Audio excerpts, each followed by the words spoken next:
Spring rolls ఇంట్లోనే నూనె లేకుండా ఓవెన్ ఉంటే చాలు ఈ విధంగా కమ్మగా ఇంట్లోనే చేసేసుకోవచ్చు. ఏ విధంగా చేస్తారు ఈ వీడియోలో చూద్దాం. దీనికి గాను ముందుగా ఈ విధంగా కూర తయారు చేసుకోవాలి. ఈ కూర తయారు చేసుకోవడానికి గాను కూరలన్నీ ఈ విధంగా తరిగి పెట్టుకున్నాను. సన్నగా తరిగిన ఉల్లిపాయలు, ఒక tomato, capsicum, red, green, orange colour different కలర్స్వి ఒక్కొక్కటి వేసుకోవాలి.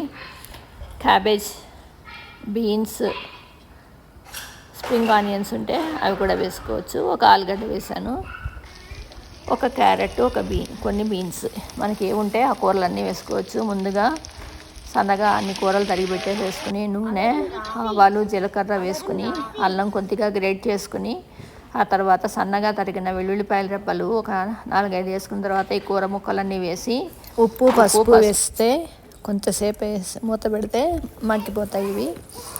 ఇది కొంచెం తడిగా ఉండకూడదు, కూర మనకి పొడిగా ఉండాలి. కంప్లీట్గా కూడా కుక్ అవ్వక్కర్లేదు.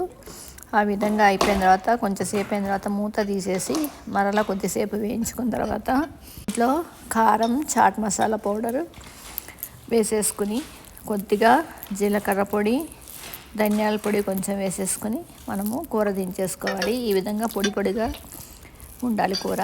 ఆ తర్వాత మనకి స్ప్రింగ్ రోల్ షీట్స్ రెడీమేడ్గా దొరుకుతాయి ఇక్కడ యూఎస్లో. అవి మనకు దొరికితే కనుక మన పని చాలా సులువు అయిపోయినట్టే. మనము తయారు చేసి పెట్టుకున్న కూరని ఈ విధంగా షీట్స్లో పెట్టుకుని ఎడ్జెస్లో ఈ విధంగా మడుచుకోవాలి. కొద్దిగా కార్న్ఫ్లవర్ పౌడర్, మైదా పౌడర్ కలిపి ఈ విధంగా లిక్విడ్ తయారు చేసుకున్న నీళ్లు పోసుకుని అది చివర్లలో ఈ విధంగా అద్దితే అవి ఊడిపోకుండా ఉంటాయి.